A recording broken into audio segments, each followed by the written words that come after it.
यीशु के 40 दिनों का रहस्य, एक आत्मिक युद्ध की कहानी। क्या आपने कभी सोचा है कि जब यीशु मसीह 40 दिनों के लिए जंगल में गए थे तो वहां वास्तव में क्या हुआ था? क्या हुआ था जब शैतान खुद स्वयं अंधकार का राजकुमार यीशु के सामने आकर खड़ा हो गया था? और सबसे बड़ा सवाल, इन 40 दिनों का हमारी जिंदगी से क्या रिश्ता है? आज की इस वीडियो में हम उस रहस्य को खोलेंगे जिसे सदियों से लेंट के रूप में मनाया जाता है। ये सिर्फ एक धार्मिक परंपरा नहीं है, ये एक आत्मिक युद्ध की कहानी है। ये एक ऐसी यात्रा है जो जंगल के रेत में शुरू होती है और कलवरी के क्रूज तक जाती है। तो बने रहिए इस वीडियो में शुरू से अंत तक, क्योंकि ये सिर्फ एक कहानी नहीं, ये आपकी आत्मा की ताकत, आपकी परीक्षा और आपकी विश्वास को बदल देने वाली यात्रा है। तो चलिए इस 40 दिन की रहस्यमय यात्रा की शुरुआत करते हैं। 40 दिनों की उस महान यात्रा की शुरुआत यरदन नदी के किनारे हुई, जहां हजारों लोगों की नजरें उस अजीब से व्यक्ति पर थी जिसे लोग यूहन्ना बपतिस्मा देने वाला कहते थे। उसके कपड़े ऊंट के बाल से बने थे और वो टिड्डियों तथा जंगली शहद खाता था, पर उसकी असली पहचान उसकी आवाज थी। वो पुकार रहा था, पश्चाताप करो, क्योंकि स्वर्ग का राज्य निकट आ गया है। उसी भीड़ में एक शांत और गहरी आंखों वाला युवक धीरे धीरे आगे बढ़ा। वो था यीशु, नासरत का बढ़ाई मरियम का पुत्र। लेकिन उससे भी कहीं बढ़कर जब यूहन्ना ने उन्हें देखा तो वो ठहर गया और बोला, मुझे तो तुझसे बपतिस्मा लेना चाहिए और तू मेरे पास आता है। लेकिन यीशु ने शांत आवाज में कहा, जैसा कि मत्ती 3 के वचन 15 में लिखा है, अभी तो ऐसा ही होने दे, क्योंकि इस प्रकार हमें सब धार्मिकता पूरी करनी उचित है। तब यूहन्ना ने यीशु को बपतिस्मा दिया और जैसे ही यीशु पानी से बाहर आए, आसमान फट गया। बाइबल कहती है कि आकाश खुल गया। पवित्र आत्मा कबूतर के समान उन पर उतरी और आकाश से आवाज आई, जैसा कि मत्ती 3 के वचन 17 में लिखा है, और देख, आकाश से यह आवाज आई कि ये मेरा प्रिय पुत्र है जिससे मैं अत्यंत प्रसन्न हूं। वह अद्भुत क्षण था जब स्वर्ग ने पृथ्वी को छुआ और परमेश्वर ने अपने पुत्र को संसार के सामने प्रकट किया। लेकिन कहानी यहीं समाप्त नहीं हुई, क्योंकि अगला कदम उन्हें एक ऐसी जगह ले जाने वाला था जहां 40 दिनों का रहस्य छिपा था। बपतिस्मा के तुरंत बाद कुछ ऐसा हुआ जिसे बहुत कम लोग समझते हैं। पवित्र आत्मा जो अभी अभी यीशु पर उतरी थी, उसी ने यीशु को जंगल की ओर ले गया। जरा सोचिए, अभी अभी स्वर्ग से आवाज आई थी, ये मेरा प्रिय पुत्र है, और अब वही आत्मा उन्हें एक सुनसान और खतरनाक स्थान में ले जा रही है। लेकिन क्यों? मत्ती 4 के वचन 1 में लिखा है, तब पवित्र आत्मा यीशु को जंगल में ले गई ताकि इब्लीस से परीक्षा हो। यहीं से लेंट की असली शुरुआत होती है। वो जंगल जहां यीशु गए, यहूदी परंपरा में उसे यहूदा का जंगल कहा जाता है, जो यरूशलेम से पूर्व की ओर मृत सागर के पास एक ऐसा इलाका जहां की धरती पत्थरों से भरी है, जहां दिन में झुलसा देने वाली गर्मी और रात में हड्डियां जमा देने वाली ठंड पड़ती है।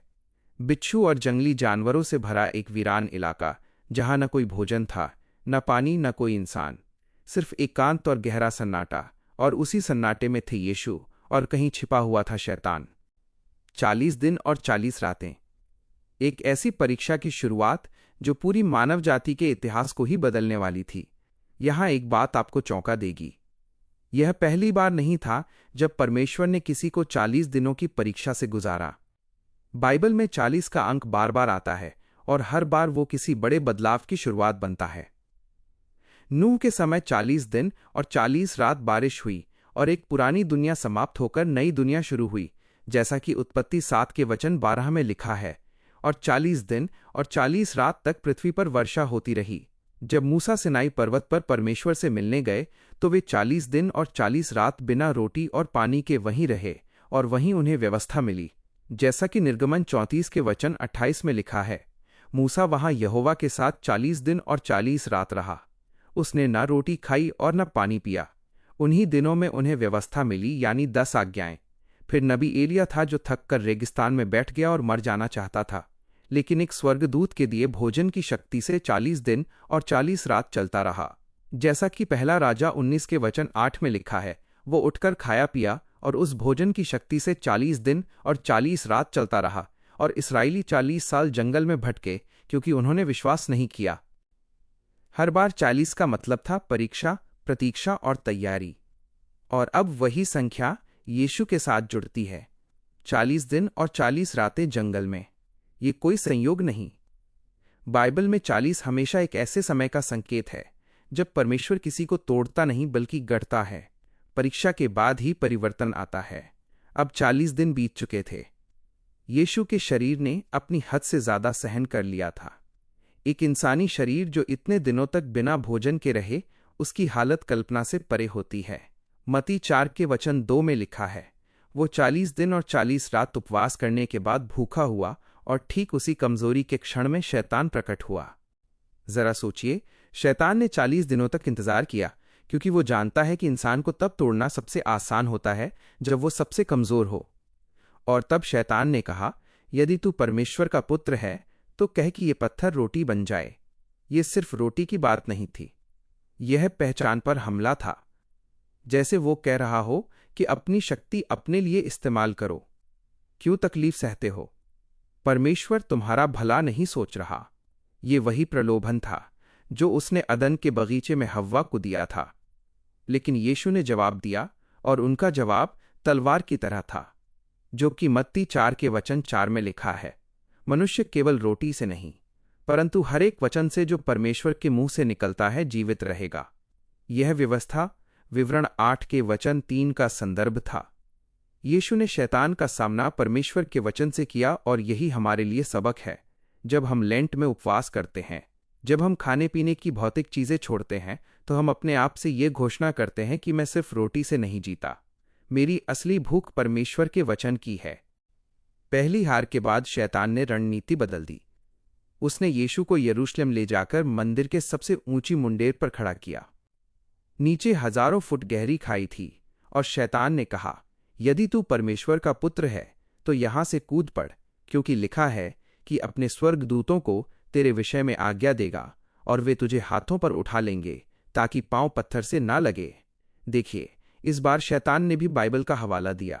ज़बूर 91 का ये और भी खतरनाक प्रलोभन था। शैतान कह रहा था, अपनी शक्ति दिखाओ, लोगों को दिखाओ कि तुम कौन हो। यही घमंड का प्रलोभन था, वही प्रलोभन जो आज भी हमें सताता है। लोगों को साबित करो कि तुम कौन हो, अपनी शक्ति दिखाओ, अपनी प्रतिष्ठा बचाओ। लेकिन यीशु का उत्तर सीधा और दमदार था। जैसा कि मत्ती 4 के वचन 7 में लिखा है, यीशु ने उससे कहा, ये भी लिखा है, तू अपने प्रभु परमेश्वर की परीक्षा मत कर। उन्होंने परमेश्वर को साबित करने की जरूरत नहीं समझी। उनका विश्वास किसी चमत्कार या दिखावे का मोहताज नहीं था। यही लेंट का सबक है। सच्चा विश्वास प्रदर्शन का मोहताज नहीं होता। वो चुप रहता है, लेकिन कभी टूटता नहीं। अब शैतान ने अपना असली पत्ता खेला। वो यीशु को एक बहुत ऊंचे पर्वत पर ले गया और वहां से दुनिया के सारे राज्य दिखाए, उनकी सारी वैभव, सारी शक्ति, सारी संपदा, और कहा, ये सब मैं तुझे दे दूंगा यदि तू गिरकर मुझे प्रणाम करें। ये सबसे बड़ा प्रलोभन था, क्योंकि यीशु आए ही थे इस दुनिया को बचाने के लिए, और यहां शैतान एक शॉर्टकट दे रहा था। क्रूस का दर्द नहीं उठाना, कोई मृत्यु नहीं सहनी, बस एक बार झुको। लेकिन यीशु ने उसे साफ शब्दों में अस्वीकार कर दिया। जैसा कि मत्ती 4 के वचन 10 में लिखा है, तब यीशु ने उससे कहा, हे शैतान, दूर हो जा, क्योंकि लिखा है, तू अपने प्रभु परमेश्वर को प्रणाम कर और केवल उसी की उपासना कर। और इसके बाद मत्ती 4 के वचन 11 में लिखा है, तब शैतान उसके पास से चला गया, और देखो, स्वर्गदूत आए और उसकी सेवा करने लगे। यह क्षण इतना शक्तिशाली था। 40 दिन के अंधेरे के बाद रोशनी आई। 40 दिन की भूख के बाद स्वर्गदूत सेवा में आए, और 40 दिन की अकेलेपन के बाद परमेश्वर का सहारा मिला। अब सबसे महत्वपूर्ण सवाल, यीशु ने यह 40 दिन क्यों बिताए? उन्हें परीक्षा की क्यों जरूरत थी? वह तो परमेश्वर के पुत्र थे। इसका जवाब इब्रानियों की पत्री में मिलता है। इब्रानियों 4 के वचन 15 में लिखा है, क्योंकि हमारा ऐसा महायाजक नहीं जो हमारी निर्बलताओं में हमारे साथ सहानुभूति न कर सके, बल्कि वो सब बातों में हमारी तरह परीक्षा में पड़ा तो भी निष्पाप रहा। यीशु ने ये 40 दिन इसलिए नहीं बिताए कि उन्हें जरूरत थी। उन्होंने ये 40 दिन इसलिए बिताए ताकि वो आपकी हर परीक्षा को समझ सकें। जब आप भूखे होते हैं, वो जानते हैं। जब आप कमजोर महसूस करते हैं, वो समझते हैं।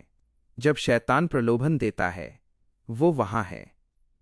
लेंट का ये समय हमें यही याद दिलाता है कि कठिनाइयां सिर्फ हमारी परीक्षा नहीं, बल्कि यीशु की सहानुभूति और शक्ति का स्मरण है। यहाँ एक रहस्य है जिसे बहुत कम लोग जानते हैं। आदम पहला इंसान। यीशु बाइबल उन्हें दूसरा आदम कहती है। बाइबल में पहला कुरिन्थियों 15 के वचन 45 में लिखा है, प्रथम मनुष्य आदम जीवित प्राणी बना, पर अंतिम आदम जीवन देने वाला आत्मा बना। आदम को भी एक बगीचे में प्रलोभन दिया गया था। शैतान ने आदम और हव्वा को भोजन का प्रलोभन में फंसाया और वे हार गए। अब यीशु को जंगल में भोजन का प्रलोभन दिया गया और वो जीत गए। आदम को घमंड का प्रलोभन दिया गया और वो हार गए। यीशु को भी वही घमंड का प्रलोभन दिया गया और वो जीत गए। आदम की हार ने हमें पाप में डुबोया। यीशु की जीत ने हमें मुक्त होने का रास्ता दिया। लेंट इसी महान युद्ध को याद करने का समय है जब दूसरे आदम ने वही जंग जीती जो पहले आदम ने हारी थी। अब आइए समझते हैं कि लेंट को वास्तव में कैसे मनाया जाता है और ये हमारी जिंदगी में क्या मायने रखता है। पहला, उपवास। लेंट में उपवास का मतलब सिर्फ भोजन छोड़ना नहीं है, बल्कि ये आत्मिक उपवास है। यीशु ने एक बार कहा था, जो कि मत्ती 6 के वचन 16 और 17 में लिखा है, जब तुम उपवास करो तो कपटियों की तरह उदास मत बनो, परंतु जब तुम उपवास करो तो अपने सिर पर तेल मलो और मुंह धो। उपवास दिखावे के लिए नहीं, बल्कि आत्मा को साफ करने के लिए है। दूसरा, पश्चाताप। लेंट की शुरुआत होती है राख बुधवार से। पादरी माथे पर राख का क्रूस बनाते हैं और कहते हैं, याद रख, तू राख है और राख में मिल जाएगा। ये हमें याद दिलाता है कि हम नश्वर हैं और हमें परमेश्वर की जरूरत है। बाइबल में योएल 2 के वचन 12 में लिखा है, यहोवा की ये वाणी है, अभी भी अपने सारे मन से मेरी ओर फिर जाओ, और उपवास, रोने और छाती पीटने के साथ। तीसरा, प्रार्थना। लेंट में प्रार्थना सिर्फ अनुरोधों की सूची नहीं है, बल्कि ये परमेश्वर के साथ गहरी बातचीत है। भजन संहिता 62 के वचन 8 में लिखा है, हे लोगों, हर समय उस पर भरोसा रखो, उसके आगे अपना हृदय उंडेल दो। और चौथा, दान। जो हम उपवास में बचाते हैं उसे किसी जरूरतमंद को दें। यशाया 58 के वचन 6 और 7 में लिखा है, क्या ये वो उपवास नहीं जिसे मैं पसंद करता हूं, अर्थात अत्याचार के बंधन को खोलना, जुए की रस्सियों को ढीला करना और दबे को आजाद करना, भूखे को अपनी रोटी देना। लैंड के 40 दिन एक ही दिशा में जाते हैं, क्रूस की ओर। ये वही रास्ता है जो यीशु ने चुना, जंगल से कलवरी तक। सोचिए उस रात को जब यीशु गतसमनी के बगीचे में अकेले घुटनों के बल गिर गए, जहां उनके शिष्य सो गए थे। चारों ओर अंधेरा और अकेलापन था। उस रात शैतान ने एक आखिरी बार कोशिश की, ये प्याला पीना जरूरी नहीं, इतना दर्द झेलने की क्या जरूरत, एक रास्ता और है। लेकिन यीशु ने कहा, जो कि मत्ती 26 के वचन 39 में लिखा है, हे मेरे पिता, यदि हो सके तो ये कटोरा मुझसे टल जाए, तो भी जैसा मैं चाहता हूं वैसा नहीं, परंतु जैसा तू चाहता है वैसा ही हो। वो जंगल में जीते, वो बगीचे में जीते, और वो क्रूस पर भी जीते, क्योंकि क्रूस मृत्यु नहीं था, क्रूस विजय था। यूहन्ना 19 के वचन 30 में लिखा है, जब यीशु ने वो सिरका लिया तो कहा, पूरा हुआ, और सिर झुकाकर प्राण त्याग दिए। पूरा हुआ, ये हार के शब्द नहीं थे, ये विजेता की घोषणा थी। और फिर 3 दिन बाद।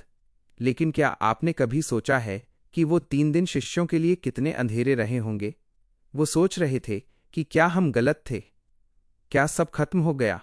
लेकिन रविवार की सुबह मरियम मगदलीनी खाली कब्र के सामने खड़ी थी, और एक आवाज आई, जो कि यूहन्ना 20 के वचन 16 में लिखा है। यीशु ने उससे कहा, मरियम। वह हब्रू में बोली, रब्बुनी, अर्थात हे गुरु। वो जी उठे। 40 दिनों की परीक्षा का जवाब था पुनरुत्थान। 40 दिनों का अंधेरा पास्का की रोशनी में खत्म हुआ। रोमियो 6 के वचन 4 में लिखा है, इसलिए उसकी मृत्यु में बपतिस्मा लेकर हम उसके साथ गाड़े गए, ताकि जैसे मसीह पिता की महिमा के द्वारा मरे हुए में से जलाया गया, वैसे ही हम भी नए जीवन में चलें। लेंट इसीलिए मनाया जाता है। 40 दिनों की यात्रा हमें एक खाली कब्र तक ले जाती है। अब सबसे महत्वपूर्ण बात, ये कहानी सिर्फ 2000 साल पहले की नहीं है, ये आपकी कहानी है। आप भी हर दिन अपने जंगल में हैं। हर दिन आपके सामने प्रलोभन आते हैं। पहला प्रलोभन, भौतिक जरूरतें जो आपको परमेश्वर से दूर कर देती हैं। पैसा चाहिए, सुख चाहिए, आराम चाहिए, और इसके लिए सही गलत कुछ भी करना पड़े। दूसरा प्रलोभन, घमंड, जो आपको खुद को साबित करने के लिए मजबूर करता है। मैं साबित करूंगा, मैं दिखाऊंगा, मैं जीतूंगा।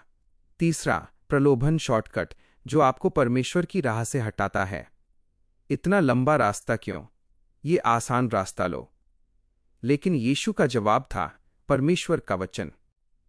इफिसियों 6 के वचन 17 में लिखा है, और मुक्ति का टोप लो और आत्मा की तलवार लो जो परमेश्वर का वचन है। लेंट हमें सिखाता है कि उपवास करो, प्रार्थना करो, पश्चाताप करो और परमेश्वर के वचन में डूब जाओ, क्योंकि वो 40 दिन जो आप परमेश्वर को देते हैं वो आपकी जिंदगी बदल सकते हैं। यीशु 40 दिनों के जंगल से निकले और सीधे अपनी सेवकाई शुरू की। उन्होंने बीमारों को चंगा किया, मुर्दों को झिलाया, हजारों को खिलाया, अंधों को आंखें दी। उनकी परीक्षा उन्हें कमजोर नहीं कर गई, बल्कि उन्हें और मजबूत बना दिया। लका 4 के वचन 14 में लिखा है, और यीशु आत्मा की शक्ति में गलील को लौट आया। वो जंगल से आत्मा की शक्ति लेकर लौटे। आप भी लौट सकते हैं, अपनी परीक्षाओं से, अपने दर्द से, अपने अंधेरे से। यदि आप इन 40 दिनों को सच्चे मन से जिए, प्रार्थना में, उपवास में, पश्चाताप में, तो पास्का की सुबह आप भी एक नए इंसान बनकर उठेंगे। बाइबल में 2 कुरिन्थियों 5 के वचन 17 में लिखा है, इसलिए यदि कोई मसीह में है तो वो नई सृष्टि है, पुरानी बातें बीत गई हैं, देखो सब नई हो गई हैं। तो ये था लैंड के 40 दिनों का रहस्य। ये सिर्फ एक परंपरा नहीं है, यह एक युद्ध है जो यीशु ने आपके लिए लड़ा। यह एक यात्रा है जो जंगल से कब्र तक और कब्र से स्वर्ग तक जाती है। यह एक निमंत्रण है कि आप भी इन 40 दिनों में उनके साथ चलें। उपवास करें, प्रार्थना करें, पश्चाताप करें, परमेश्वर के वचन में जिए, और जब 40 दिन पूरे होंगे, जब पास्का की सुबह आएगी, तो आप भी गाएंगे वो गीत जो सदियों से गाया जा रहा है, वो जी उठा, सच में वो जी उठा, हल्लेलुया। अगर आपको ये वीडियो पसंद आई तो इसे लाइक जरूर करें, अपने दोस्तों और परिवार के साथ शेयर करें, ताकि वे भी 40 दिनों की इस यात्रा को समझ सकें।